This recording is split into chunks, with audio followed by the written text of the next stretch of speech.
ਸਾਰਿਆਂ ਨੂੰ ਹੀ ਹੱਥ ਜੋੜ ਕੇ ਪਿਆਰ ਭਰੀ ਸਤਿ ਸ਼੍ਰੀ ਅਕਾਲ। ਅੱਜ ਆਪਣੇ ਨਾਲ ਅੰਕਿਤ ਬਾਈ ਹੈਗਾ। ਅਸੀਂ ਚੇਨਈ ਦੇ ਵਿੱਚ ਮਿਲੇ ਸੀਗੇ ਜੀ, ਦੋਨੇ ਅਸੀਂ ਆਈਟੀ ਦੀ ਇੱਕੇ ਕੰਪਨੀ ਦੇ ਵਿੱਚ ਕੰਮ ਕਰਦੇ ਸੀਗੇ।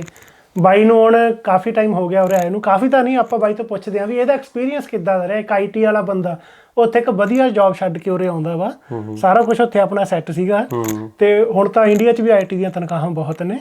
ਪਰ ਆਪਾਂ ਅੱਜ ਉਰੇ ਇਹ ਗੱਲ ਕਰਨੀ ਆ ਵੀ ਬਾਈ ਦਾ ਐਕਸਪੀਰੀਅੰਸ ਕਿੱਦਾਂ ਦਾ ਰਿਹਾ। ਪਹਿਲਾਂ ਤਾਂ ਆਪਾਂ ਪਹਿਲਾ ਕੁਐਸਚਨ ਇਹ ਆ ਵੀ ਤੁਹਾਨੂੰ ਕੈਨੇਡਾ ਆਏ ਨੂੰ ਕਿੰਨਾ ਟਾਈਮ ਹੋ ਗਿਆ? ਮੈਨੂੰ ਲਗਭਗ 5-5.5 ਮਹੀਨੇ ਹੋ ਗਏ ਨੇ। ਮੈਂ ਮਈ 'ਚ ਆਇਆ ਸੀ। ਓਕੇ, ਮਈ ਮਈ ਐਂਡ ਵਿੱਚ ਆਇਆ ਸੀ, ਜੂਨ ਸਟਾਰਟਿੰਗ ਕਹਿ ਸਕਦੇ ਹੋ।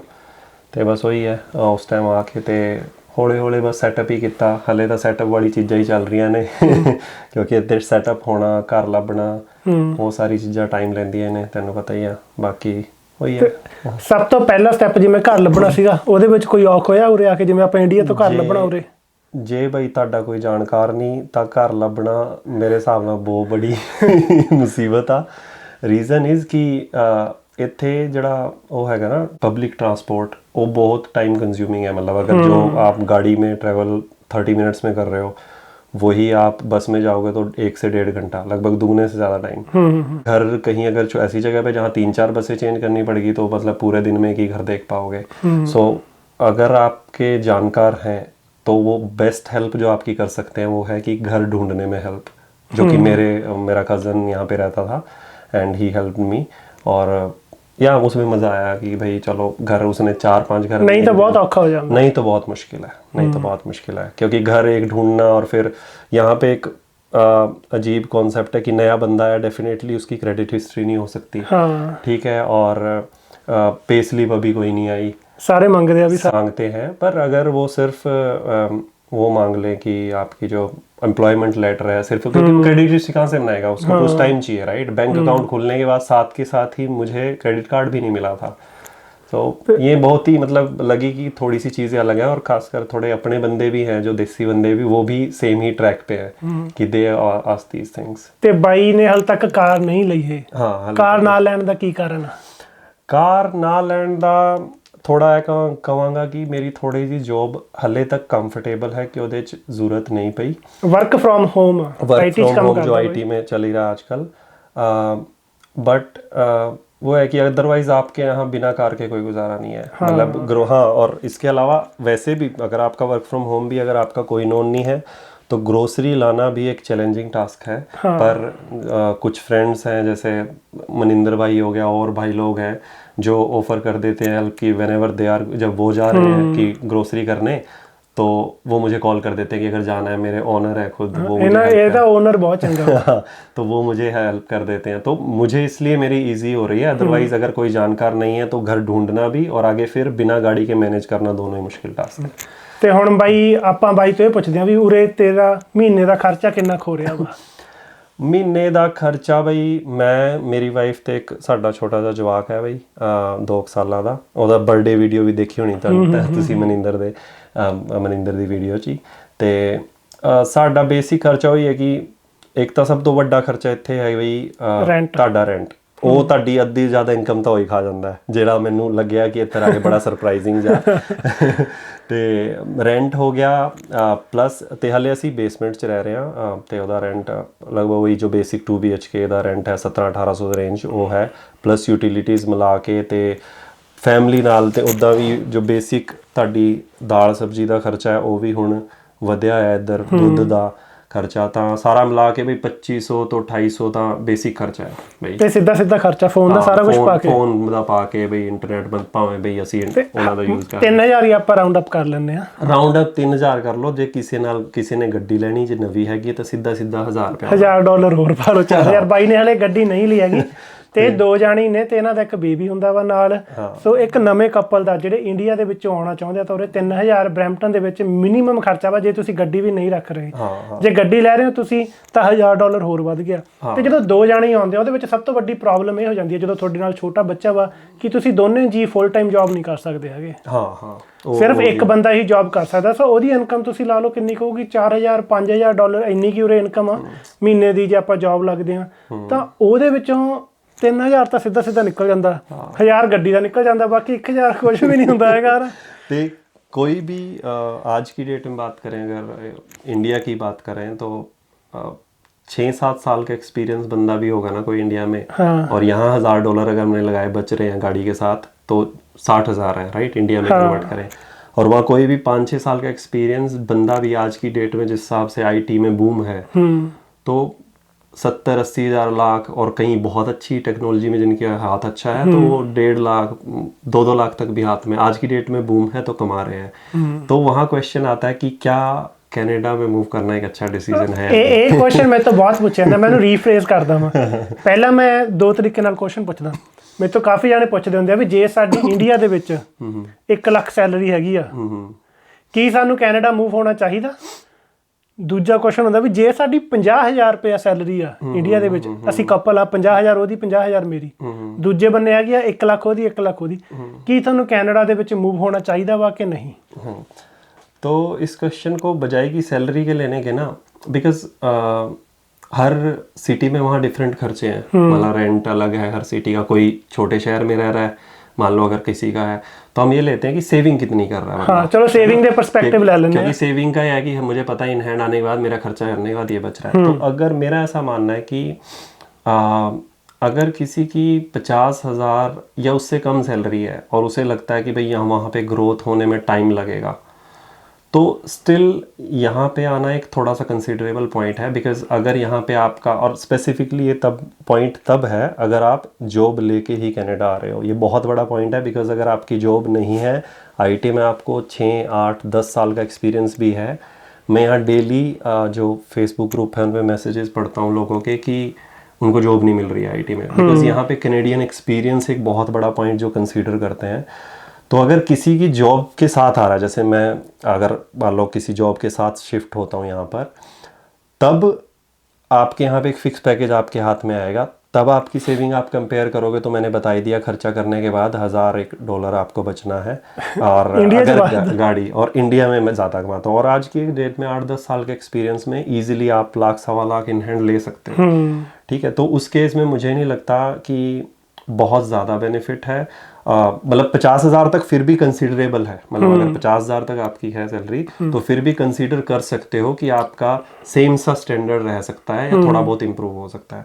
पर जो लोग लाख या 1 लाख से ऊपर वहाँ सरकारी जॉब छोड़ के आते हैं और सरकारी जॉब छोड़ के आ रहे हैं, तो उनको सरकारी जॉब वालों को यार वैसे भी वो आदत पड़ी होती है ना कि सेफ जॉब, भाई कोई टेंशन नहीं, काम लिया ना किया। अब उनको यहाँ के एकदम प्राइवेट फील्ड में काम करना पड़ जाए तो उन्हें लाइफस्टाइल वाइज भी थोड़ा हेक्टिक हो जाएगा, प्लस जब वो देखेंगे सेविंग भी उतनी नहीं हो रही है। तो जहाँ ये बात 70-80 हज़ार से ऊपर पहुँचती है ना, तब उतना ज़्यादा बेनिफिशियल नहीं दिखता। अगर वहाँ किसी के 70-80 हज़ार, 90 हज़ार या 1 लाख बन रहे हैं, तो यहाँ भी अगर आपके आके, अगर आपके पास जॉब सिक्योर नहीं है तो आप लाके यहाँ किसी रेस्टोरेंट पे काम कर रहे हो या कहीं वेयर हाउस में काम कर रहे हो, जहाँ की बेसिक सैलरी आपको इन हैंड 2,200 आएगी, आप दोनों भी कमा रहे हो 4,000 और उतना ही खर्चा है, और खर्चा उतना, लास्ट में कितने बचे? $1,000-1,200। 1,000 भी नहीं बचा क्योंकि वेयर हाउस वालों गड्डी रखनी पड़ी है, काम पे जाना। तो अल्टीमेटली ये बहुत से पॉइंट कंसीडर करने चाहिए जो कोई भी मूव होता है उससे। सो इदां ही मैं सोचदा वां, देखो मैं भी ਜਦੋਂ ਇੰਡੀਆ ਦੇ ਵਿੱਚ ਸੀਗਾ, ਮੇਰੀ ਥਿਉਰੀ ਇਹ ਸੀ ਵੀ ਜਿਵੇਂ ਮੈਂ ਸਿੰਗਲ ਹਾਂ ਹਨਾ, ਤੇ ਮੈਂ ਇੰਡੀਆ ਦੇ ਵਿੱਚ ਮੰਨ ਲਓ ਆਪਣੀ ਸਟਾਰਟਿੰਗ 25 ਹਜ਼ਾਰ ਸੀ, ਇੰਨੀ ਕੀ ਹੁੰਦੀ ਆ ਉੱਥੇ ਨਾ, 25,000 ਜੇ ਸਟਾਰਟਿੰਗ ਆ, ਮੈਂ ਦੇਖਦਾ ਹੁੰਦਾ ਸੀ ਵੀ ਕੈਨੇਡਾ 'ਚ ਮੈਂ 2.5 ਲੱਖ ਕਮਾ ਸਕਦਾ ਹਨਾ। ਫਿਰ ਹੌਲੀ ਹੌਲੀ ਆਪਣੀ ਸੈਲਰੀਆਂ ਵਧ ਗਈਆਂ ਤੇ ਪਰ ਮੈਂ ਜਦੋਂ ਮੈਂ ਇਹ ਨਹੀਂ ਸੋਚਦਾ ਹੁੰਦਾ ਸੀ ਵੀ 2.5 ਲੱਖ ਤਾਂ ਉੱਥੇ ਕਮਾ ਲੂੰਗਾ, ਪਰ ਖਰਚਾ ਤਾਂ ਮੇਰਾ 1.5 लाख हो जाना, सीधा है, मतलब 1.5-2 लाख खर्चा हो जाना। 2500 को कन्वर्ट कर लो 25 का 150 प्लस 1.5 लाख खर्चा, ਕਿਉਂਕਿ ਉੱਥੇ ਆਪਾਂ ਨੂੰ ਨਾ ਰੈਂਟ ਪੇ ਕਰਨਾ ਪੈ ਰਿਹਾ ਵਾ, ਘਰਦਿਆਂ ਕੋਲੇ ਘਰ ਹੁੰਦਾ ਵਾ, ਗੱਡੀ ਹੁੰਦੀ ਆ, ਤੇ ਇੰਡੀਆ ਦੇ ਖਰਚੇ ਵੀ ਬਹੁਤ ਥੋੜੇ ਲੱਗਦੇ ਆ। ਪਰ ਜਦੋਂ ਆਪਾਂ ਕੈਨੇਡਾ ਜਾਂਦੇ ਹਾਂ, ਉਰੇ ਤਾਂ ਇੰਟਰਨੈਟ ਇੰਨਾ ਮਹਿੰਗਾ ਵਾ ਵੀ ਜਦੋਂ ਵੱਡਾ ਇੰਟਰਨੈਟ ਧੂਆਂ ਕਢਾ ਦਿੰਦਾ ਇੰਟਰਨੈਟ, ਠੀਕ ਆ। ਸੋ ਉਹ ਚੀਜ਼ਾਂ ਨੇ, ਆਪਾਂ ਉੱਥੇ ਇਹ ਚੀਜ਼ ਭੁੱਲ ਜਾਂਦੇ ਹਾਂ, ਆਪਾਂ ਕਮਾਈ ਤਾਂ ਦੇਖ ਲੈਂਦੇ ਹਾਂ, ਪਰ ਜੇ ਉਰੇ ਕਮਾਈ ਡਾਲਰਸ ਦੇ ਵਿੱਚ ਆ ਨਾ, ਖਰਚੇ ਵੀ ਡਾਲਰਸ ਦੇ ਵਿੱਚ ਹੀ ਨੇ। ਜੇ ਕੋਈ ਸਿੰਗਲ ਬੰਦਾ ਆ ਕੇ ਕਮਾਉਣਾ ਚਾਹੁੰਦਾ ਪੈਸੇ, ਉਹ ਕਮਾ ਸਕਦਾ, ਪਰ ਜੇ ਉਹ ਸਾਰਾ ਪੈਸਾ ਇੰਡੀਆ ਭੇਜੇ, ਉਹਦਾ ਬਹੁਤ ਬੈਨੀਫਿਟ ਆ। ਉੱਥੇ ਕੋਈ ਬਿਜ਼ਨਸ ਸਟਾਰਟ ਕਰਨਾ ਉਹ ਵੱਖਰੀ ਗੱਲ ਆ, ਪਰ ਜਦੋਂ ਇੱਕ ਕਪਲ ਆਉਂਦਾ ਵਾ, ਖਾਸ ਕਰਕੇ ਵਿਦ ਬੇਬੀ, ਉਹਨਾਂ ਲਈ ਜਿਹੜਾ ਸਰਵਾਈਵ ਕਰਨਾ, ਉਹ ਮਤਲਬ ਆਪਾਂ ਤਾਂ ਫੇਰ ਆਪਾਂ ਤਾਂ ਵਧੀਆ ਜੌਬਾਂ ਕੀਤੀਆਂ ਹਨਾ, ਮਤਲਬ ITS ਤੇ ਸਭ ਤੋਂ ਉੱਪਰ ਚੱਲਦੀ ਆ, IT ਡਾਕਟਰ, ਇਹ ਸਾਰੀ ਚੀਜ਼ਾਂ ਉੱਪਰ ਨੇ ਹਨਾ, ਤੇ ਇਹਦੇ ਦੀ ਕੋਈ ਲਿਮਿਟ ਵੀ ਨਹੀਂ ਹੈਗੀ। ਡਾਕਟਰ ਦੀ ਤਾਂ ਫਿਰ ਵੀ ਲਿਮਿਟ ਆ ਵੀ ਇੱਕ ਸਰਜਨ $1 ਮਿਲੀਅਨ, IT ਵਾਲੇ ਤਾਂ ਤੁਸੀਂ ਦੇਖੇ ਹੋਣਾ ਟਵਿੱਟਰ ਵਾਲੇ ਜਿਹੜੇ, ਉਹ ਬੰਦੇ ਨੂੰ ਕਿੰਨੇ ਉਹਨਾਂ ਦੇ ਪੈਕੇਜ ਨੇ ਹਨਾ, ਇਹਦਾ ਕੋਈ ਲਿਮਿਟ ਨਹੀਂ ਹੈਗੀ। ਪਰ ਜਿਹੜਾ ਯਾਰ ਜਮਾ ਹੀ ਬੰਦਾ ਆ ਰਿਹਾ ਉਹਨੂੰ ਬਹੁਤ ਔਖਾ ਹੁੰਦਾ ਉੱਥੇ ਜੌਬ ਛੱਡ ਕੇ ਆ ਰਹੇ ਨੇ। ਜਿਵੇਂ 2 ਟੀਚਰਸ ਨੇ ਜਾਂ 2 ਪੁਲਿਸ ਦੇ ਵਿੱਚ ਵਧੀਆ ਜੌਬ ਕਰਦੇ ਉਹ ਸਾਰਾ ਕੁਝ ਛੱਡ ਕੇ ਆ ਰਹੇ ਨੇ, ਤੇ ਪਰ ਉਹਨਾਂ ਦਾ ਸਿਰਫ ਇੱਕ ਮੇਨ ਰੀਜ਼ਨ ਹੁੰਦਾ ਵੀ ਚਲੋ ਕਮਾਈ ਇੱਕ ਪਾਸੇ ਲਾਓ, ਸਾਡੀ ਬੱਚਿਆਂ ਦੀ ਲਾਈਫ ਅੱਗੇ सौखी हो जाएगी। हाँ, बस वो भी यार बच्चों की लाइफ पे भी मैं कई बार डिस्कशन होता है कईयों के कि यहाँ पे स्टडी फ्री है, एक यही तू ਹੁਣ ਬੱਚੇ ਦੇਖੇ ਨੇ ਉਰੇ ਪਾਰਕ ਦੇ ਵਿੱਚ ਆਪਣੇ ਚ, ਗੋਰਿਆਂ ਦੇ ਵੀ ਹੁੰਦੇ ਆ, ਕਾਲਿਆਂ ਦੇ ਵੀ ਹੁੰਦੇ ਆ, ਆਪਣੇ भी ਹੁੰਦੇ सारे जिस हिसाब से बच्चे की परवरिश यहाँ के स्कूलों में या जैसे वो ग्रो कर रहा है उस चीज़ की हमें आदत नहीं है, हम अपने बच्चे को वैसे देख नहीं सकते। तो फिर वो क्वेश्चन आता है कि हम सब चीज़ चलो सह ले कि चलो 1000 बच रहा है कोई दिक्कत नहीं, पर क्या उसके बाद हमारा बच्चा ऐसा बनेगा, क्या हम चाहते हैं वैसा बने, वहाँ भी क्वेश्चन है। और जो हम सोच के आते हैं कि चल मेडिकल फैसिलिटी है वहाँ इतना हम डॉक्टरों को देते हैं, वो यहाँ पे क्वेश्चन ये आता है कि जब आपको इमरजेंसी में ज़रूरत पड़ेगी क्या आपको इमीडिएट सर्विस मिलेगी, उसकी गारंटी नहीं है, राइट। कि आपको मेरा एक फ्रेंड ही है, उसको उसका पथरी का दर्द हुआ था, तो उसको पथरी के दर्द में एक्सरे या ये कराने के लिए उसको 1 दिन का वेट करना पड़ा था। इतने देर में वहाँ इंजेक्शन लगा के एटलीस्ट पेन किलर तो मिल जाता है, वो यहाँ पॉसिबिलिटी नहीं है। एक बेसिक एग्जांपल्स हैं ये। और वहाँ पे आप अगर आप अच्छी जॉब कर रहे हो, आप you are earning more than 1 lakh per month, तो आप एक 10 से 15 हज़ार का जो कि ईयरली आप इंश्योरेंस लेते हो वो आपको एटलीस्ट, चाहे वहाँ पे मेडिकल महंगा है, पेड है, पर आपको श्योरिटी देता है कि आप जब मर्जी जाओ और अपनी जेब से ज्यादा पैसे भी नहीं खर्चने, आप इलाज करा सकते हो। यहाँ पे फ्री है पर गारंटी नहीं है, और बहुत सारी चीजें यहाँ पे फ्री नहीं है। हाँ, उसमें भी क्लॉजेस हैं कि ਆਪਾਂ ਨੂੰ ਪਤਾ ਹੀ ਨਹੀਂ ਵੀ ਕੀ ਫ੍ਰੀ ਹੈਗਾ। ਡੈਂਟਲ ਨਹੀਂ ਹੈਗਾ ਫ੍ਰੀ, ਡੈਂਟਲ ਨਹੀਂ ਹੈ, ਔਰ ਦਵਾਈਆਂ ਕਿੰਨੀਆਂ ਮਹਿੰਗੀਆਂ ਨੇ। ਉੱਥੇ ਆਪਾਂ ਸਿਰ ਦੁੱਖ ਦੀ ਦਵਾਈ ਲੈਣੀ ਆ 10 ਰੁਪਏ ਦੀਆਂ ਕਿੰਨੀਆਂ ਗੋਲੀਆਂ ਦੇ ਦਿੰਦੇ ਆ ਹਨਾ, ਪੂਰੇ ਲੈਣੀ ਆ ਤੁਸੀਂ $25-30 ਦੀ ਟੈਲੇਨੋਲ, ਇਹ ਚੀਜ਼ਾਂ ਐਡ ਵੇ ਲਾਉਂਦੀਆਂ ਨੇ। ਇਹ ਚੀਜ਼ ਵੀ ਤੇ ਅੱਜ ਕੱਲ ਤਾਂ ਉਰੇ ਕੈਨੇਡਾ ਦੇ ਵਿੱਚ ਬੱਚਿਆਂ ਦੀ ਦਵਾਈਆਂ ਦੀ ਕਿੱਲਤ ਹੋਈ ਆ, ਬਹੁਤ ਘਾਟ ਆ। ਕਾਊਂਟਰ ਟਾਪ ਦੇ ਉੱਤੇ ਮਤਲਬ ਦਵਾਈਆਂ ਮਿਲ ਨਹੀਂ ਰਹੀਆਂ ਹੈਗੀਆਂ, ਨਾ ਆਪਣੇ ਵਾਲਮਾਰਟ ਇਹਨਾਂ ਪਲਾਜ਼ਿਆਂ ਦੇ ਵਿੱਚ ਦਵਾਈਆਂ ਹੈਗੀਆਂ ਨੇ। ਉਰੇ ਆ ਕੇ ਤੈਨੂੰ ਇਹ ਵੀ ਪਤਾ ਲੱਗਣਾ ਵੀ ਉਰੇ ਫੈਮਿਲੀ ਡਾਕਟਰ चाहिए। हाँ, वो ढूंढना बड़ा मुश्किल है कि कैसे ढूंढे। अब उनकी रेटिंग्स देखो। हाँ, प्लस बहुत सारे doctors they won't accept new patients. वो नਵੇਂ पेशेंट्स ने ਜਿਹੜੇ ਉਹ ਐਕਸੈਪਟ ਹੀ ਨਹੀਂ ਕਰਦੇ ਹੈਗੇ ਵੀ ਅਸੀਂ ਸਾਨੂੰ ਤਾਂ ਸਾਡੇ ਤਾਂ ਬਸ ਤਾਂ ਬੁੱਕਾਂ। ਹਾਂ, ਬਹੁਤ ਵਾਰੀ ਕਈ ਏਰੀਆ ਦੇ ਵਿੱਚ ਡਾਕਟਰ ਲੱਭਣਾ ਤੁਹਾਨੂੰ ਇੰਨਾ ਔਖਾ ਹੁੰਦਾ, ਤੁਹਾਨੂੰ ਦੂਜੇ ਏਰੀਆ 'ਚ ਜਾ ਕੇ ਡਾਕਟਰ ਲੱਭਣਾ ਪੈਂਦਾ। एग्जैक्टली। अब मुझे आसपास एरिया में मुझे तो पता ही नहीं था ढूंढना कैसे है। लकीली वो तो वाइफ की कोई क्लाइंट है, उसने हेल्प किया कि दिस डॉक्टर इज़ गुड और मेरे बच्चे का इलाज वहीं होता है। तो हमने अपना तो पूछा ही नहीं, हम वहीं गए और लकीली उसके पास अवेलेबल था, रजिस्ट्रेशन हमने करा लिया। पर यहाँ पे इस तरह की चीज़ें हैं जो मतलब इसको शोकेस ऐसे करते हैं भाई free everything you are giving tax you are getting in return. पर कुछ चीज़ों में क्लॉजेज हैं जो कि वहाँ से कंपेयर करोगे तो हमें लगेगा यार कि उतना ज़्यादा बेनिफिशियल नहीं है। इदां सोचो तुसी 2 काउंटर लगे हुए ने, तेरी रेडी लगी हुई है छोले पूड़ियां दी, इधर मैं रेडी लाई हुई है, मैं लाई हुई है 20 रुपए प्लेट, तैं लाया होया फ्री, उधरों कस्टमर खड़ा 100, किहदे कोल जाणगे? ऑब्वियसली फ्री वाले कोल भाई। हाँ, ਉਹ ਲੰਬੀ ਲਾਈਨ ਲੱਗ ਜੂਗੀ ਪਰ ਸਰਵਿਸ ਤਾਂ ਉਹ ਖਰਾਬ ਹੋਗੀ। ਸੋ ਉਹ ਚੀਜ਼ ਵਾਂਗੂ ਕਈ ਵਾਰ ਆਪਾਂ ਭੁਲੇਖਾ ਖਾ ਜਾਂਦੇ ਆ। ਸੋ ਜੇ ਸੇਵਿੰਗ ਦੀ ਗੱਲ ਕਰੀਏ, ਆਪਾਂ ਇਹ ਨਹੀਂ ਕਹਿੰਦੇ ਵੀ ਤੁਸੀਂ ਨਾ ਆਓ ਹਨਾ। ਹਰੇਕ ਦੇ ਬੰਦੇ ਦੀ ਕੇਪੇਬਿਲਿਟੀ ਅਲੱਗ-ਅਲੱਗ ਆ। ਅੰਕਿਤ ਲਿਟਰਲੀ ਇਹਨੇ ਕਈ ਵਾਰੀ ਮੈਨੂੰ ਕਿਹਾ ਵੀ ਸ਼ਾਇਦ ਮੈਂ ਹਾਲੇ ਸੋਚਦਾ ਹੁੰਨਾ, ਮੈਨੂੰ ਕਹਿੰਦਾ ਹੁੰਦਾ ਵੀ ਤੂੰ ਉਰੇ ਇਨਵੈਸਟ ਕਰ ਲਾ, ਜਾ ਉਰੇ ਇਨਵੈਸਟ ਕਰ ਲਾ ਚੀਜ਼ 'ਚ ਨਾ, ਵੀ ਕਾਰ ਲੈ ਲੈ। ਕਹਿੰਦਾ हाले भी मेरे मन के थॉट्स आते होंगे कि आई मे गो बैक टू इंडिया। हाँ, एग्जैक्टली। और मैं कहीं जैसे लोग PR पे आ रहे हैं और भी, तो उनको डेफिनेटली सजेशन रहेगा स्पेसिफिकली जो IT फील्ड से हैं, अगर आप वहाँ से जॉब छोड़ के आने की बजाय यहाँ ढूंढने और फिर डिफरेंट फील्ड्स में बैंक में इस तरह की जॉब करने की बजाय अगर आप किसी ऐसी कंपनी में जॉब कर रहे हैं जिसके थ्रू आप आ सकते हैं, तो वो एक बेस्ट ऑप्शन है टू एक्सप्लोर हेयर। तो मैं हमेशा सजेस्ट करूँगा, बिकॉज कई इंडियन कंपनीज़ हैं जो आपको अलाउ करती हैं कि आप ऑन साइट जो ऑप्शन होता है वो एक्सप्लोर ज़रूर करो। ऐसा डिसीजन मत लो कि आप सब कुछ बेच के वहाँ से यहाँ आ रहे हो, वो एक गलत डिसीजन भी हो सकता है। बिकॉज कनाडा इंडिया से बैठ के देखने में और यहाँ एक्चुअल में आने के देखने में बहुत बड़ा डिफरेंस है। इनफैक्ट मैं तो कई बार ये सोचता हूँ कि बहुत से स्टूडेंट्स शायद कुछ कोरिलेट कर पाएँ इस बात से कि शायद वो यहाँ आने के बाद और महीना 2 महीना लगाने के बाद वो जस्ट इसलिए यहाँ पे स्टडी कर रहे हैं या जॉब कर रहे हैं या कुछ भी कर रहे हैं क्योंकि वो फंस चुके हैं। बिकॉज उनके माँ बाप के 20 लाख या 25 लाख जो लगे हैं वो लगने के कारण ना तो वो वापस जा सकते हैं, ना वो घर पे कह सकते हैं, क्योंकि माँ बाप के भी बहुत बड़ा धक्का है, उन्होंने इतना पैसा अपने कहना सारी उम्र की कमाई 20-25 लाख लगा दिया, और वो यहाँ पे थोड़ा सा उतने मतलब उतनी अच्छी लाइफ जी नहीं पा रहे जितना वहाँ से प्रोजेक्ट होती है, मतलब उधर से दिखती है इंडिया की तरफ से। मुझे ऐसा लगता है कि बहुत से स्टूडेंट्स की लाइफ में शायद ये रहेगा कि हमने डिसीजन ले लिया ना, अब हम वापस जा सकते हैं और ना यहाँ पे उतना अच्छा है जितना हमने सोचा था। मैं ਟੈਕਨੀਕਲੀ ਮੈਂ ਦੱਸਦਾ, ਦੇਖੋ ਜੇ ਤਾਂ ਬਹੁਤ ਸਾਰੇ ਇੰਡੀਆ ਦੇ ਵਿੱਚ ਬੰਦੇ ਆ ਜਿਨ੍ਹਾਂ ਕੋਲ ਜੌਬ ਨਹੀਂ ਹੈਗੀ, ਇੰਡੀਆ 'ਚ ਉਹਨਾਂ ਦਾ ਕੋਈ ਫਿਊਚਰ ਨਹੀਂ ਹੈਗਾ ਨਾ, ਉਹਨਾਂ ਨੂੰ ਤਾਂ 100% ਹੀ ਕੈਨੇਡਾ ਆਉਣਾ ਚਾਹੀਦਾ। ਕੈਨੇਡਾ ਵਰਗੀ ਰੀਸ ਨਹੀਂ ਹੈਗੀ, ਉਰੇ ਤੁਸੀਂ ਉਬਰ ਚਲਾ ਬੰਦ ਕਰਕੇ, ਹਾਂ ਉਰੇ ਤੁਸੀਂ ਆਂਖ ਬੰਦ ਕਰਕੇ ਹਾਂ ਵਧੀਆ ਪੈਸੇ ਬਣਾਓਗੇ।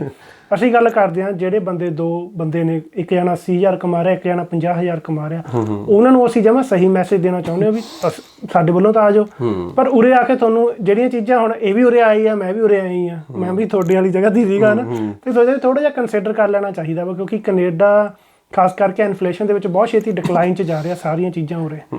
ਤੇ ਬਾਕੀ ਹਰੇਕ ਦੀ ਮਰਜ਼ੀ ਆ, ਜੀ ਸਦਕੇ ਆਪਾਂ ਤਾਂ ਕਹਿੰਦਾ ਬਹੁਤ ਵਧੀਆ, ਸਾਡੇ ਲਈ ਬਹੁਤ ਵਧੀਆ ਰਿਹਾ। ਜਿਹੜੇ ਟਾਈਮ 'ਚ ਮੈਂ ਆਇਆ ਸੀਗਾ ਗਰੋਸਰੀ ਵੀ ਬਹੁਤ ਸਸਤੀ ਸੀ, ਹੁਣ ਤੂੰ ਆਇਆ ਗਰੋਸਰੀ ਮਹਿੰਗੀ ਆ। ਮੇਰੇ ਹੋਤੇ ਹੋਤੇ $100-150 का फर्क पड़ गया, मतलब ਉਦੋਂ ਗੱਡੀਆਂ ਵੀ 0% ਇੰਟਰਸਟ ਰੇਟ ਤੇ ਮਿਲਦੀਆਂ ਸੀ, ਹੁਣ 3-4% है शायद। 4 ਤਾਂ ਉਹ ਤਾਂ ਡ੍ਰੀਮ ਆ, ਉਹ ਤਾਂ 5 ਤੋਂ 7% ਚੱਲ ਰਿਹਾ। तो फिर यही वही है ना कि आज से मैं एक्चुअली में शायद हो सकता है मेरा ओपिनियन इसलिए ऐसा है क्योंकि मैं पहले महंगाई में ही आया हूँ, ਪਰ ਆਪਾਂ ਆਪਣਾ ਪਰਸਨਲ ਐਕਸਪੀਰੀਅੰਸ ਹੀ ਦੱਸ ਸਕਦੇ ਹਾਂ ਨਾ। मतलब मैं आज का एक्सपीरियंस बता सकता ਤੁਹਾਡੇ ਮੂਹਰੇ ਆ ਵੀ ਜੇ $5,000 ਆਪਾਂ ਇੰਡੀਆ 'ਚ ਬਹਿ ਕੇ ਸੋਚਦੇ ਵੀ $5,000 ਬੰਦਾ ਕਮਾਊਗਾ, ਸਿੱਧਾ $3,000-4,000 ਤਾਂ ਖਰਚਾ ਫੈਮਿਲੀ ਦਾ। और ये $5,000 इज समथिंग जो आपका इन हैंड आ रहा है, वो यहाँ की बहुत सी जॉब्स के लिए, बहुत से लोगों के लिए ड्रीम है एक्चुअली में।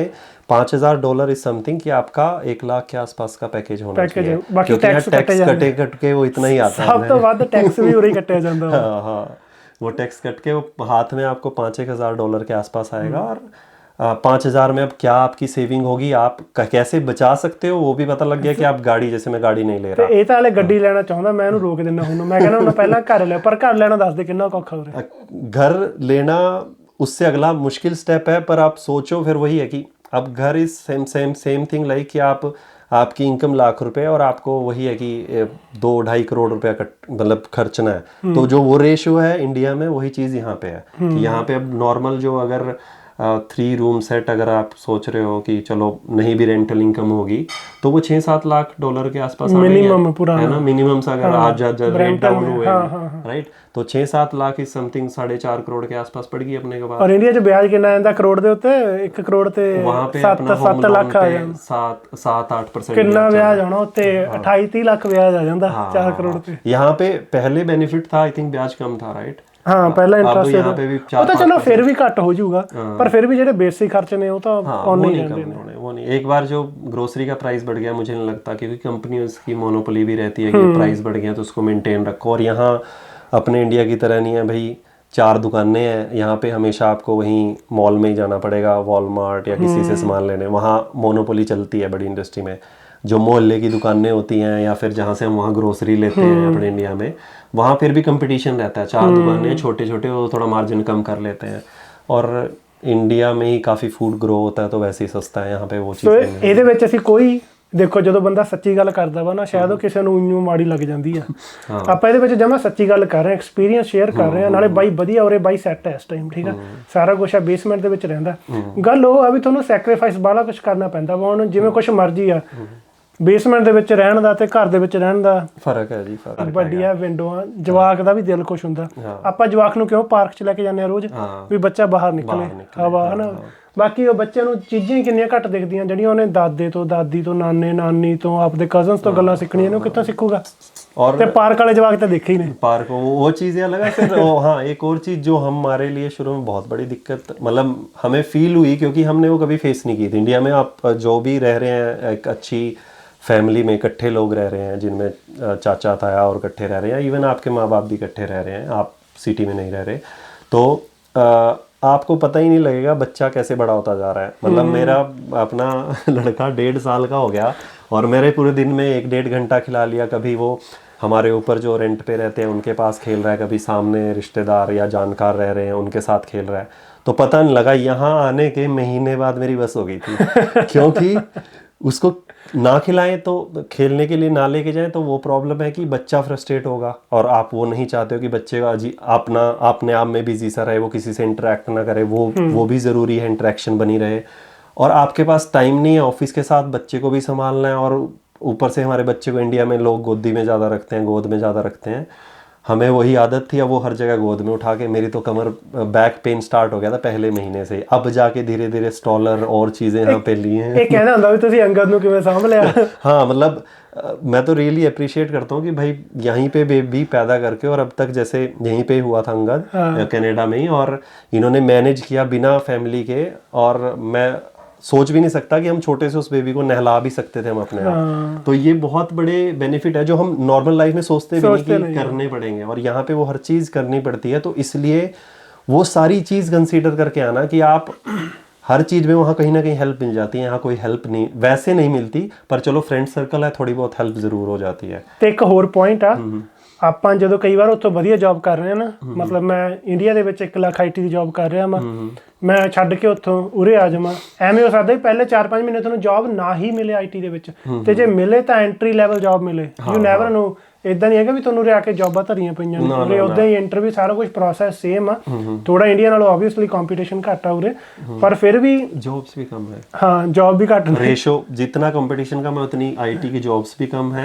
और यहाँ पे एक एक्स्ट्रा फैक्टर ऐड होता है कि कनेडियन एक्सपीरियंस कितना है, मतलब आप रिज्यूमे अप्लाई कर रहे हो तो आपके इंटरव्यू कॉल ही नहीं आएगी अगर आपका कनेडियन एक्सपीरियंस नहीं है, तो वो फेस आपको यहीं आके पता लगता है। सो चीज़ भी ध्यान रखो, जे ਤੁਸੀਂ ਆਉਣਾ ਤਾਂ ਆਪਣੀ ਥੋੜੀ ਜਿਹੀ ਸੇਵਿੰਗਸ ਲੈ ਕੇ ਆਇਓ, ਕਿਉਂਕਿ ਮੇਬੀ ਤੁਹਾਨੂੰ ਪਹਿਲੇ 4-5 ਮਹੀਨੇ ਐਨ ਸਟਰਗਲ ਕਰਨਾ ਪਵੇ, ਤੇ ਇਦਾਂ ਵੀ ਤਿਆਰ ਹੋ ਵੀ ਸ਼ਾਇਦ ਤੁਹਾਨੂੰ, ਤੁਸੀਂ ਉੱਥੇ ਮੈਨੇਜਰ ਸੀ, ਸ਼ਾਇਦ ਤੁਹਾਨੂੰ ਉਰੇ ਜੂਨੀਅਰ ਕਿਸੇ ਲੈਵਲ ਦੀ ਐਨਾਲਿਸਟ ਪੋਜੀਸ਼ਨ ਤੇ ਤੁਹਾਨੂੰ ਕੰਮ ਕਰਨਾ ਪਵੇ, ਤੇ ਜੇ ਫੀਲਡ ਜੌਬ ਮਿਲ ਜਾਵੇ ਉਹਦੇ ਵਰਗੀ ਤਾਂ ਰੀਸ ਨਹੀਂ ਹੈਗੀ, ਪਰ ਯੂ ਨੈਵਰ ਨੋ। ਇਹ ਸਾਰੀ ਚੀਜ਼ਾਂ ਨੇ ਅਸੀਂ ਵੈਸੇ ਡਿਸਕਸ ਕਰਨਾ ਚਾਹੁੰਦੇ, ਕਿਉਂਕਿ ਇੱਕ ਹੈਗੀ ਆ ਵੀ ਮਤਲਬ ਪੂਰੀ ਐਨ ਕੈਨੇਡਾ ਨੂੰ ਐਨ ਪੂਰਾ ਵਧੀਆ ਬਣਾ ਕੇ ਪੇਸ਼ ਕੀਤਾ ਜਾਂਦਾ, ਇੱਕ ਉਹਦੇ ਪਿੱਛੇ ਕੁਝ ਗੱਲਾਂ ਵੀ ਹੁੰਦੀਆਂ ਨੇ ਜਿਹੜੀਆਂ ਆਪਾਂ ਤੁਹਾਨੂੰ ਦੱਸਦੇ ਆ ਨਾ।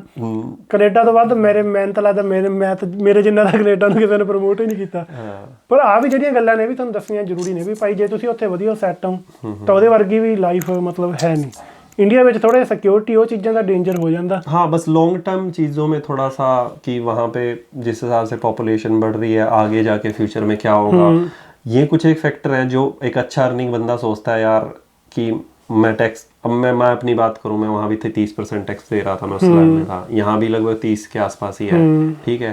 तो अब सेम स्लैब में वहाँ पे मुझे जो वैल्यू, हाँ जो चीज़ें अच्छी हैं जिसमें आपको रिटर्न अच्छा मिलता है, लाइक जो रोड पे सिक्योर आपकी सेफ्टी है, जो रूल्स प्रॉपर फॉलो हो रहे हैं, बट दिस इज समथिंग कि हर किसी को उसका पार्ट बनना पड़ता है। हाँ। अब ये चीज़ अगर इंडिया वाले फॉलो करने पड़ जाए तो वेल एंड गुड, वहाँ भी हो सकता है, पर वहाँ हमें आदत नहीं है।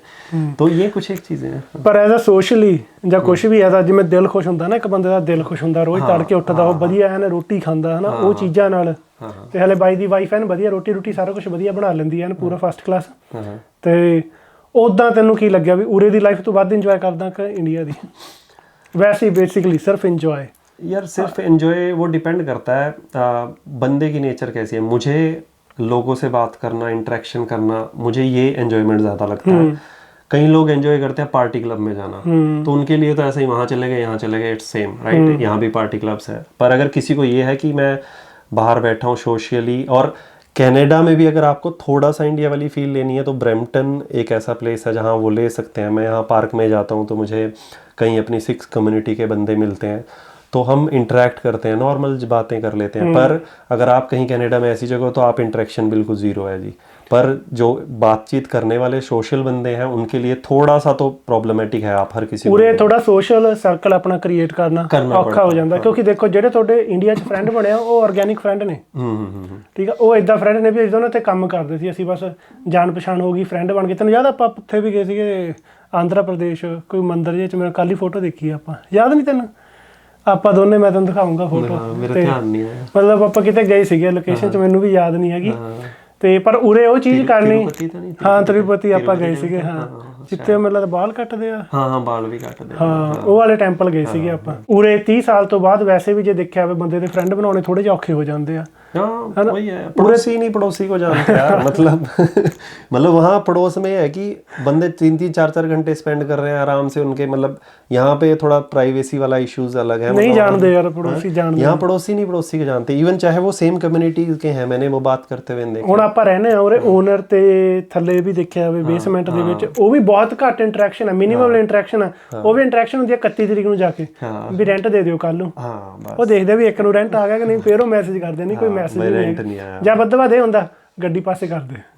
आही इंटरेक्शन है। हाँ बस इससे ज्यादा मतलब वही है कि हर कोई थोड़ा सा बिजी है, जो जिस भी रीजन से, चाहे चलो ठीक है हर एक के अपने, पर वो है कि आपको जो सोशल बंदे हैं जिनको बड़ी डिफरेंट सा सिनेरियो लगेगा यहाँ पर, बात करने से पहले 36 बार सोचना पड़ता है कि भाई अगला बंदा इंटरेक्शन के मूड में है नहीं है, बिजी है, वो चीज़ें हैं। सो ये चीज़ का जरूर ध्यान रखना चाहिए। देखो इंडिया 'ਚ कुछ भी नहीं हैगा, ਜ਼ਮੀਨ ਵੀ ਨਹੀਂ ਹੈਗੀ, ਫਿਰ ਤਾਂ ਬਹੁਤ ਵਧੀਆ ਕੈਨੇਡਾ ਹੈ ਨਾ। ਫਿਰ ਤਾਂ ਉਰੇ ਆ ਕੇ ਕੋਈ ਬੰਦਾ ਜਿੰਨਾ ਮਰਜ਼ੀ ਹੈ, ਦੁਨੀਆ ਖੁੱਲੀ ਪਈ ਹੈ, it's a land of opportunities. ਤੁਸੀਂ ਕੁਝ ਵੀ ਕਰ ਸਕਦੇ ਹੋ। ਉਰੇ ਲੋਕ ਇਹੋ ਜਿਹੇ ਵੀ ਨੇ ਜਿਹੜੇ $50,000 ਬਿਜ਼ਨਸਾਂ ਦੇ ਵਿੱਚ ਬਣਾਉਂਦੇ ਆ, ਰੈਸਟੋਰੈਂਟ ਖੋਲੇ ਹੋਏ ਨੇ ਹੈ ਨਾ। वो एक अच्छी अपॉर्चुनिटी है कि वो, पर वो यू नेवर नो, जब आप लैंड कर रहे हो यू नेवर नो कि आपका साल बाद 1.5 साल बाद कुछ ऐसा लकीली कुछ भी ऐसा हो जाए that you are earning a good money, और उसमें तो बल्ले बल्ले है। ਪਰ ਜੇ ਤੁਸੀਂ ਇੰਡੀਆ 'ਚ ਵੀ ਲੱਖ ਰੁਪਈਆ ਕਮਾ ਰਹੇ ਹੋ, ਜਾਂ ਸੱਚੀ ਉਹ ਕੰਸੀਡਰ ਕਰਨ ਵਾਲੀ ਗੱਲ ਹੈਗੀ ਆ, ਕਿਉਂਕਿ ਉਰੇ ਤੁਸੀਂ ਸ਼ਾਇਦ ਉਰੇ ਆ ਕੇ ਥੋੜਾ ਬਹੁਤਾ ਕੁਝ ਪਾ ਵੀ ਲਵੋ, ਪਰ ਤੁਸੀਂ ਜਿਹੜਾ 80-90% ਗਵਾ ਵੀ ਲਵੋਗੇ। ਬਹੁਤ ਸਾਰੀ ਇੰਡੀਆ ਚੀਜ਼ਾਂ ਵਧੀਆ ਨੇ ਜਿਹੜੀਆਂ ਆਪਾਂ ਸੋਚਦੇ ਹੀ ਨਹੀਂ ਹੈਗੇ। ਹਾਂ ਐਗਜ਼ੈਕਟਲੀ, ਹਾਂ ਆਪਾਂ ਸੋਚਦੇ ਹੀ ਨਹੀਂ ਹੈਗੇ। ਰਾਹ ਜਾਂਦੇ ਛਬੀਲਾਂ ਲੱਗੀਆਂ ਹੋਈਆਂ ਨੇ, ਕੁਝ ਵੀ ਆਪਾਂ एनीथिंग, मतलब बहुत इजी कुछ भी यार।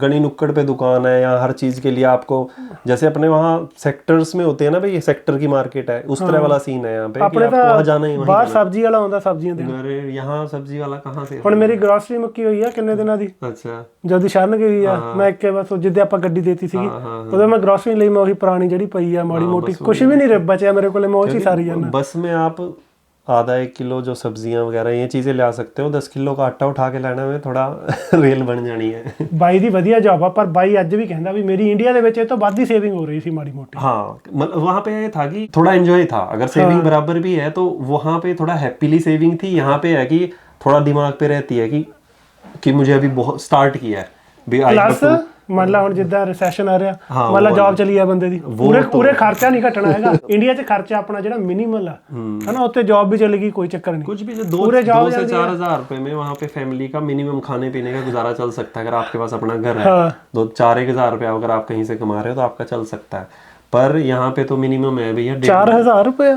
4,000 रुपये अगर आप बेसिक दाल पानी की बात करें। हाँ ठीक है। दाल रोटी की सिर्फ, अगर इंडिया में महंगाई होगी बहुत है। हाँ मतलब ये कह दो यार, लेटेस्ट मुझे पता नहीं क्योंकि मैं 2 साल से ऑलमोस्ट भाई घर पे ही था, तो घर वाले ही ज्यादा खर्चा कर रहे थे। सही गल है, उरे आके ताई ਵੱਧ ਮਹਿੰਗਾਈ ਲੱਗਦੀ ਹੈ, ਆਪਾਂ ਇੰਡੀਆ 'ਚ ਉਹ ਨਹੀਂ ਕੀਤਾ ਹੁੰਦਾ।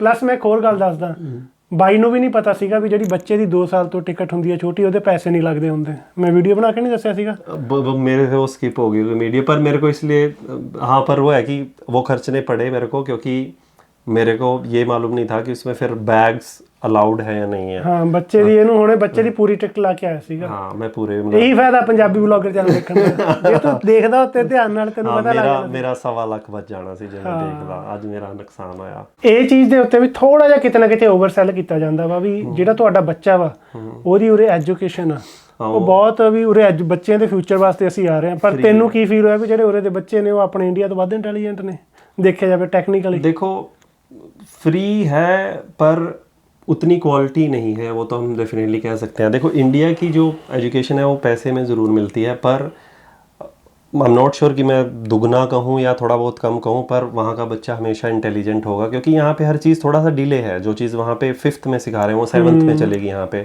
प्लस यहाँ पे बच्चे पे जैसे वहाँ प्रेशर वाली स्टडी है, दैट आई एग्री, हमने भी वही कही है। हमारे टाइम में तो डंडे थप्पड़ भी पड़ते थे, बच्चे बैग भी नहीं लेके आते। हाँ यहाँ पे बैग भी नहीं लेके स्कूल की किताबें पाए थे, तो वही चीज है। वो तो चलो वैसा प्रेशर हो गया, चलो किताब होगा, पर दिमागी प्रेशर भी वहाँ पे है। बच्चे भैया ये भी पढ़ना है वो भी पढ़ना है, इंग्लिश भी सीखनी है। यहाँ पे वो चीजें चलो बाय डिफॉल्ट आती हैं, पर बच्चा यहाँ का मैथ में बहुत वीक रहता है, उसके लिए स्पेशल कोचिंग्स रखनी पड़ती हैं बच्चे की, ताकि वो आगे कॉलेज में अच्छा कर पाए, और एक्स्ट्रा एक्टिविटीज़ यहाँ पे करनी पड़ती हैं उस मामले में। तो स्टडी फ्री है, बट ਉਸ ਸਟੱਡੀ ਦਾ ਮੁਕਾਬਲਾ ਨਹੀਂ ਇੰਡੀਆ। ਮੇਰੇ ਕਜ਼ਨ ਨੇ ਜਿਹੜੇ ਉਰੇ ਪੜ੍ਹਦੇ ਆ, ਉਹਨਾਂ ਦੇ ਸਕੂਲ ਦੇ ਵਿੱਚ ਜਦੋਂ ਬੱਚੇ ਇੰਡੀਆ ਜਾਂ ਜਿਵੇਂ ਇੰਡੀਆ ਤੋਂ ਕੋਈ ਪੀਆਰ ਹੋ ਕੇ ਆ ਜਾਂਦੇ ਆ ਨਾ, ਬੱਚੇ ਆਉਂਦੇ ਆ ਤਾਂ ਉਹ ਦੇਖਦੇ ਆ ਵੀ ਸਿਰਫ ਉਹਨਾਂ ਦੇ ਇੰਗਲਿਸ਼ ਚੋਂ ਨੰਬਰ ਘੱਟ ਹੁੰਦੇ ਆ, ਬਾਕੀ ਸਾਰਿਆਂ ਚੋਂ ਟੌਪ ਕਰਦੇ ਆ ਜੀ ਉਰੇ, ਮੈਥ ਚੋਂ 100 ਆਊਟ ਆਫ 100। ਉਹ ਕਹਿੰਦੇ ਉਹ ਉਹਨੂੰ ਕਹਿੰਦੇ ਕਿਵੇਂ ਲਈ ਜਾਂਦੇ, ਉਹ ਕਹਿੰਦਾ ਯਾਰ ਇਹ ਤਾਂ ਅਸੀਂ 8ਵੀਂ ਚ पढ़ के आए हैं। वही है, यहाँ पे वो चीज़ बहुत फ़र्क है। तो अगर आप यहाँ बच्चे को भी कामयाब बढ़ाना, ये नहीं है सिर्फ कमाई की तरफ ध्यान देना पड़ेगा, उसका जो लेवल है मैथ का या बाय कोचिंग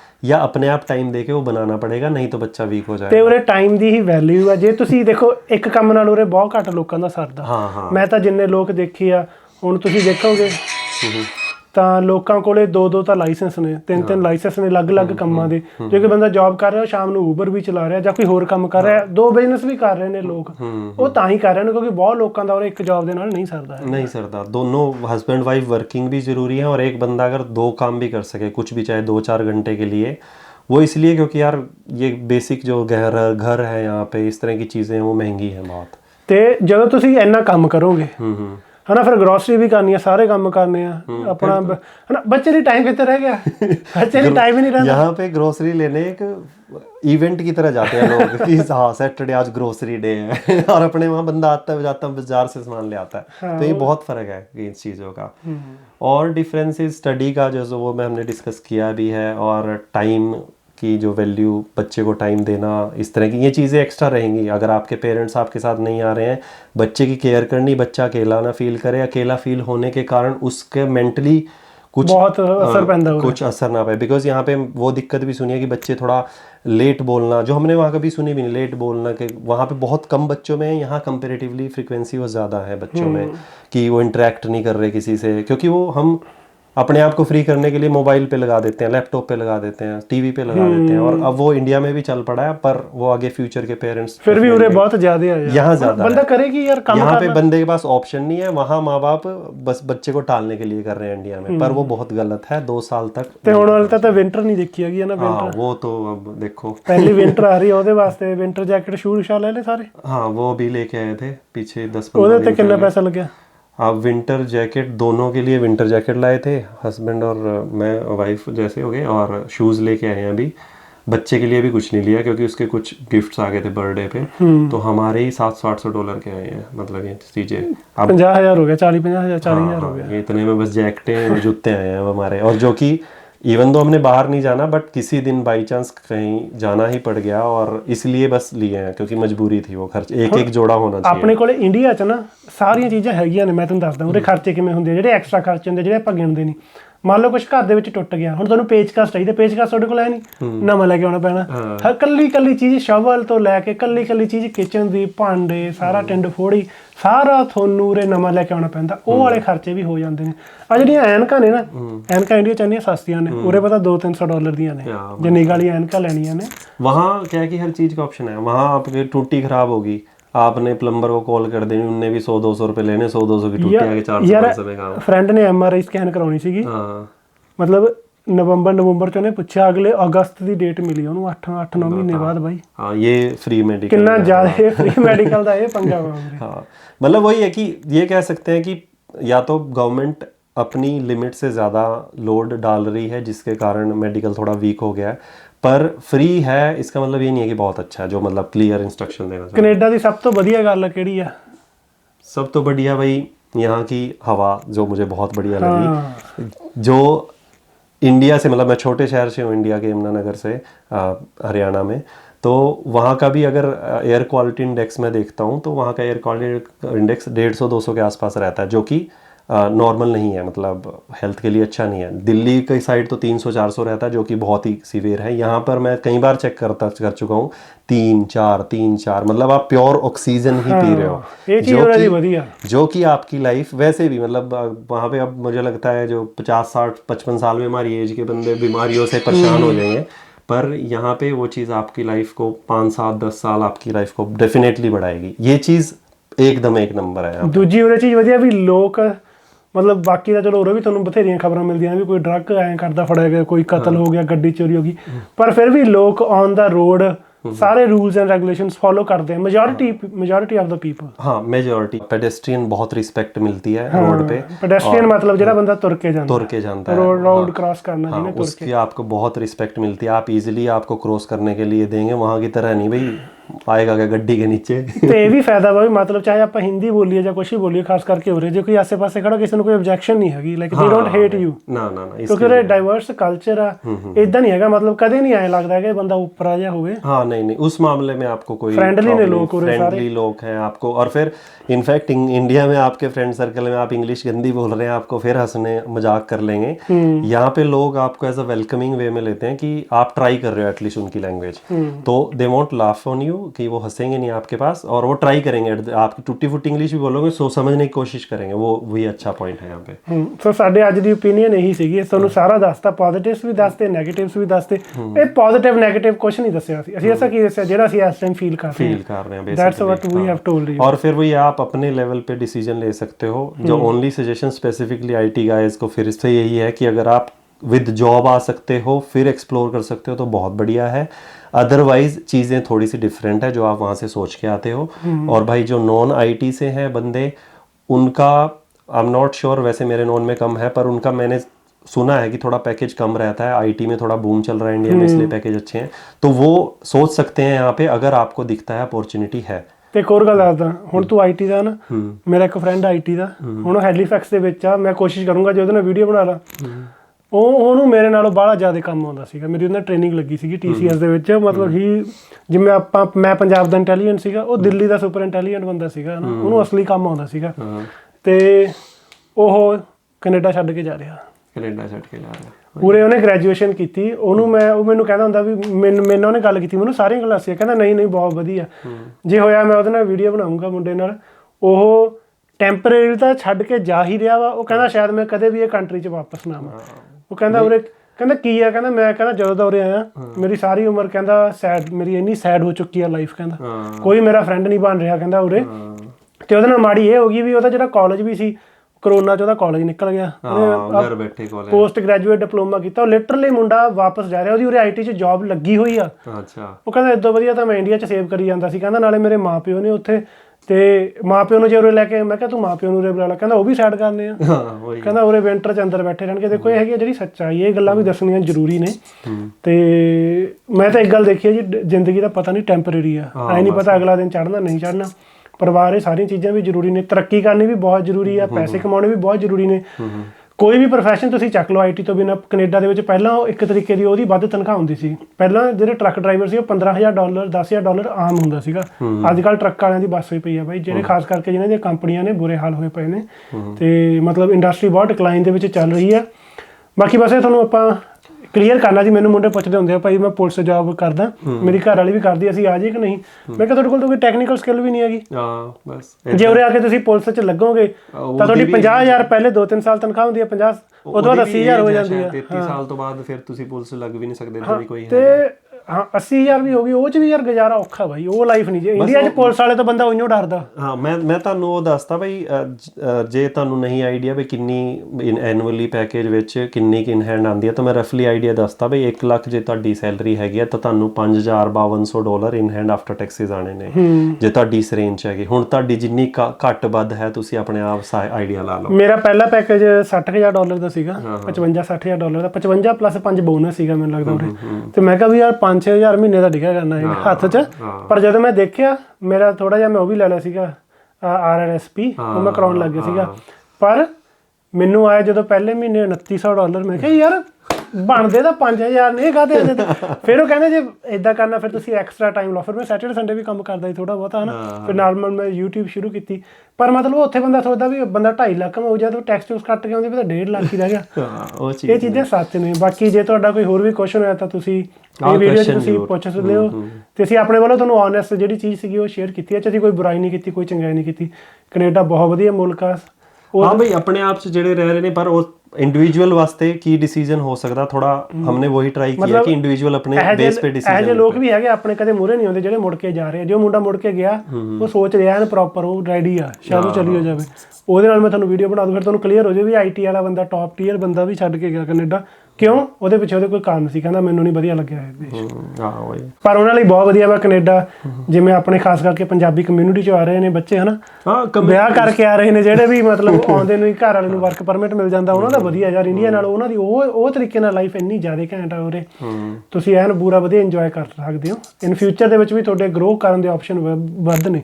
ਹੁਣ ਜਿਹੜਾ ਬੰਦਾ ਇੰਡੀਆ ਤੋਂ ਹੀ ਪਹਿਲਾਂ ਗਰੋ ਕੀਤਾ ਹੋਇਆ, ਪਹਿਲਾਂ ਹੀ ਉੱਥੇ ਟੈਕਨੀਕਲ ਜੌਬ ਵਧੀਆ ਕਰਦਾ, ਉਰੇ ਆ ਕੇ ਵੀ ਸੇਮ ਜੌਬ ਕਰ ਰਿਹਾ, ਉੱਥੇ ਆ ਕੇ ਥੋੜੀ ਜਿਹੀ ਦਿੱਕਤ ਆ ਜਾਂਦੀ ਆ ਥੋੜਾ। ਮਤਲਬ ਹੈ ਕਿ ਐਕਸਪੈਕਟੇਸ਼ਨ ਜ਼ਿਆਦਾ ਕਰਕੇ ਆਉਂਦਾ ਬੰਦਾ ਤੇ ਹੈਗੀ ਸੇਮ ਜੀ ਚੀਜ਼, ਫਿਰ ਤੁਹਾਨੂੰ ਉਹ ਚੀਜ਼ਾਂ ਮੈਟਰ ਕਰਦੀਆਂ ਨੇ ਬਈ ਅਸੀਂ ਉੱਧਰ ਵੀ ਇੰਨਾ ਕਮਾ ਰਹੇ ਸੀ, ਇੱਧਰ ਵੀ ਇੰਨਾ, ਬਈ ਇੰਨਾ ਫਿਰ ਹੈਕਟਿਕ ਕਿਉਂ ਕਰੀਏ ਲਾਈਫ ਨੂੰ, ਬੱਚੇ ਦਾ ਵੀ ਬਈ ਬੱਚਾ ਵੀ ਸਾਹਮਣਾ ਪੈ ਰਿਹਾ ਹੈ, ਆਪਣੇ ਆਪ ਵੀ ਪਰੇਸ਼ਾਨ ਨੇ। ਅੰਕਿਤ ਵੀ ਮੈਨੂੰ ਕਹਿੰਦਾ ਸੀ, ਕਹਿੰਦਾ ਮੈਂ ਵੀ ਚਲੀ ਜਾਣਾ ਜਦ ਛੱਡ ਕੇ, ਸੋਚਦਾ ਹੁੰਦਾ ਕਦੇ। ਮਤਲਬ ਫਿਰ ਬੰਦਾ ਉਹ ਸੋਚਦਾ ਯਾਰ ਜਦ ਸੇਮ ਹੀ ਬਚ ਰਿਹਾ ਹੈ।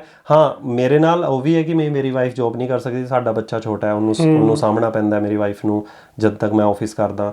ਤੇ ਜੇ ਦੋਵੇਂ ਵਰਕਿੰਗ ਹੋਏ ਥੋੜਾ ਜਿਹਾ ਫਰਕ ਪੈਂਦਾ ਸੈਲਰੀ 'ਚ, ਪਰ ਉਹੀ ਹੈ ਕਿ ਉਹਦੇ 'ਚ ਵੀ ਫਿਰ ਬੱਚਾ, ਮੈਨੂੰ ਤਾਂ ਅੱਛਾ ਨਹੀਂ ਲੱਗਦਾ ਬਈ ਸਾਰਾ ਦਿਨ ਬਈ ਉਹਦੇ 'ਚ ਪਿਆ ਰਹੇ, ਬਈ ਜਿਹੜੇ ਕੇਅਰ ਸੈਂਟਰ ਨੇ ਬੱਚਿਆਂ ਵਾਲੇ, ਕਿਉਂਕਿ ਫਿਰ ਉਹ ਬੱਚੇ ਦਾ ਇੱਧਰ ਵੈਸੇ ਹੀ ਮਾਪਿਓ ਨਾਲ ਇੰਟਰੈਕਸ਼ਨ ਜਾਂ ਹੋਰ ਜਿਹੜਾ ਰਿਸ਼ਤਾ ਜਿਹੜਾ ਇੰਡੀਆ 'ਚ ਬਣਦਾ ਉਹ ਉਦਾਂ ਹੀ ਥੋੜਾ ਇਕੱਠੇ ਨਹੀਂ ਰਹਿੰਦੇ। ਹਾਂ ਘੱਟ ਰਹਿੰਦਾ। ਤੇ ਤੁਸੀਂ ਸ਼ੁਰੂ 'ਚ ਹੀ ਜੇ ਬੱਚੇ ਨੂੰ ਪੈਦਾ ਹੁੰਦੇ ਜਾਂ ਫਿਰ 1-2 ਸਾਲ 'ਚ ਉਹਦੇ 'ਚ ਪਾ ਦੋਗੇ, ਤੁਸੀਂ ਆਪਣੇ ਆਪ ਹੀ ਉਸ ਗੈਪ ਨੂੰ ਵਧਾ ਰਹੇ ਹੋ। ਉਹ ਤੁਹਾਡੇ ਨਾਲ ਕੰਮ ਬੱਚਿਆਂ ਨਾਲ, ਆਪਣੇ ਫਰੈਂਡਾਂ ਨਾਲ ਜ਼ਿਆਦਾ ਹੋ ਗਿਆ। ਤੇ ਇੰਡੀਆ 'ਚ ਇਹ ਪ੍ਰੋਬਲਮ ਨਹੀਂ ਹੈ, ਪਰ ਇੱਥੇ ਬਹੁਤ ਆ ਬਈ ਤੁਹਾਡਾ ਬੱਚਾ 18 ਸਾਲ ਬਾਅਦ ਆਪਣਾ ਆਪ ਨੂੰ ਫ੍ਰੀ ਕਰਨ ਦੀ ਸੋਚਦਾ। ਅੱਧੇ ਵੀਡੀਓ 'ਚ ਪਤਾ ਕਮੈਂਟ ਆਈ ਹੋਣੇ, ਆਪਾਂ ਪਹਿਲੇ ਕਹਿ ਦੇਣਾ ਵੀ ਬਈ ਤੁਸੀਂ ਛੱਡ ਕੇ ਆ ਜਾਓ, ਫਿਰ ਤੁਸੀਂ ਛੱਡ ਕੇ ਆ ਜਾਓ। ਹਾਂ ਮਤਲਬ ਏਦਾਂ ਦੇ ਕਮੈਂਟ ਆਣੇ ਬਾਈ, ਮਤਲਬ ਆਪਾਂ ਤੁਹਾਨੂੰ ਆਪਣੇ ਐਕਸਪੀਰੀਅੰਸ ਦੱਸ ਹਾਂ ਐਕਸਪੀਰੀਅੰਸ ਦੱਸ ਰਿਹਾ। ਮੈਂ ਹਲੇ ਵੀ ਉਸ ਸਟੇਜ 'ਚ ਹਾਂ, ਮੈਂ ਕੰਪੇਅਰ ਕਰ ਰਿਹਾ ਚੀਜ਼ਾਂ ਨੂੰ, ਕਿਉਂਕਿ ਮੈंने ਦੱਸਿਆ ਮੇਰਾ ਹਲੇ ਸੇਮ ਹੈਗਾ ਇੰਡੀਆ ਤੇ ਇੱਧਰ ਦਾ। ਮੈਂ ਉੱਧਰ ਵੀ ਚੱਲ ਜਾ ਤਾਂ ਵੀ ਸੇਮ ਬਚ ਰਹੀ। ਹਾਂ ਮੈਂ ਇਹ ਹੈ ਕਿ ਬਈ ਮਾਂ ਪਿਓ ਤੋਂ ਦੂਰ ਰਹਿ ਰਿਹਾ, ਉਹ ਜਿਹੜੀ ਹੈਗੀ ਬਈ ਬੱਚਾ ਮੇਰਾ ਛੋਟਾ ਸੀਗਾ, ਮਾਂ ਪਿਓ ਨੂੰ ਬੜਾ ਫੀਲ ਹੁੰਦਾ ਬਈ ਸਾਡਾ ਪੋਤਾ ਚਲਾ ਗਿਆ। ਪਰ ਮੈਂ ਹਲੇ ਕੰਪੇਅਰ ਕਰ ਰਿਹਾ ਵੀ ਬਾਅਦ 'ਚ ਇਹ ਨਾ ਹੋਏ ਕਿ ਮੇਰੇ ਹੱਥੋਂ ਅਪੋਰਚੁਨਿਟੀ ਨਿਕਲੀ ਹੋਏ ਤੇ ਮੇਰੇ ਕੋਲ ਬਾਅਦ 'ਚ ਆਪਸ਼ਨ ਆਏ। ਮੈਂ ਪੂਰੀ ਤਰ੍ਹਾਂ ਐਕਸਪਲੋਰ ਕਰਕੇ ਜੇ ਮੈਨੂੰ ਲੱਗਿਆ ਤਾਂ ਹੋ ਸਕਦਾ ਮੈਂ ਵੀ ਇਹ ਡਿਸੀਜਨ ਲਵਾਂ ਵਾਪਸ ਜਾਣ ਦਾ। ਜੇ ਮੈਨੂੰ ਲੱਗਿਆ ਕਿ ਬੱਚਾ ਇੱਧਰ ਜ਼ਿਆਦਾ ਕਰ ਰਿਹਾ ਤੇ ਉਹ ਦਿੱਕਤਾਂ ਜਿਹੜੀ ਮੈਂ ਸੋਚ ਰਿਹਾ ਸੀ ਹੋ ਸਕਦੀ ਹੈ ਜੇ ਨਹੀਂ ਹੋਈਆਂ, ਤਾਂ ਅਸੀਂ ਇੱਧਰ ਵੀ ਕੰਟੀਨਿਊ ਕਰ ਸਕਦੇ। ਮਤਲਬ ਹਲੇ ਕੰਪੇਅਰਿੰਗ ਸਿਚੁਏਸ਼ਨ ਚੱਲ ਰਹੀ ਹੈ, ਮਤਲਬ ਬਹੁਤ ਬੜਾ ਡਿਸੀਜਨ ਹੋਏਗਾ, ਬਟ ਲੈਟਸ ਸੀ। ਬਸ ਆਈ ਸੀਗੀ ਜੀ ਅੱਜ ਦੀ video. Thank you Ankit for sharing your experience. ਤੇ ਮਿਲਾਂਗੇ ਆਪਾਂ ਤੁਹਾਨੂੰ ਅਗਲੀ ਵੀਡੀਓ ਦੇ ਵਿੱਚ। ਤਦ ਤੱਕ ਸਾਰਿਆਂ ਨੂੰ ਲਵ ਯੂ, ਟੇਕ ਕੇਅਰ ਤੇ ਬਾਏ।